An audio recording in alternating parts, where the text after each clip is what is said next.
পুরুষ চালায় সংসার, নারী লাগায় প্যাচ। প্রত্যেকটা ঘরে চলছে রেফারি ছাড়া ম্যাচ। ঘরে জ্বালা, বাইরে জ্বালা, জ্বালান নাই শেষ।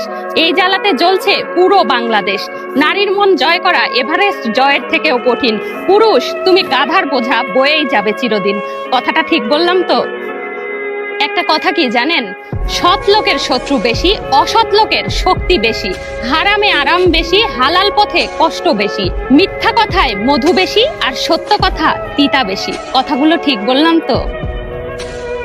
একটা কথা কি জানেন, পুরুষ সারা দিন মাথার ঘাম পায়ে ফেলে পরিশ্রম করে পরিবারের জন্য অর্থ উপার্জন করে, কিন্তু তখনও তার অত বেশি কষ্ট হয় না যতটা কষ্ট হয় যাদের জন্য মাথার ঘাম পায়ে ফেলে উপার্জন করে। সেই মানুষগুলো যখন পুরুষকে ছোট করে কথা বলে, আঘাত দিয়ে কথা বলে, তখন সে সব থেকে বড় কষ্টটা পায়। কথাটা মিলাই নেবেন। যেখানে সূর্য ডুবে গেলে নিজের ছায়াটাও নিজের সাথে থাকে না, সেখানে আপনি আশা করেন কিভাবে অন্য কেউ সারা জীবন আপনার পাশে থেকে আপনাকে সঙ্গ দিবে? এটা আশা করাটা সত্যি বোকামি। কথাটা মনে রাখবেন।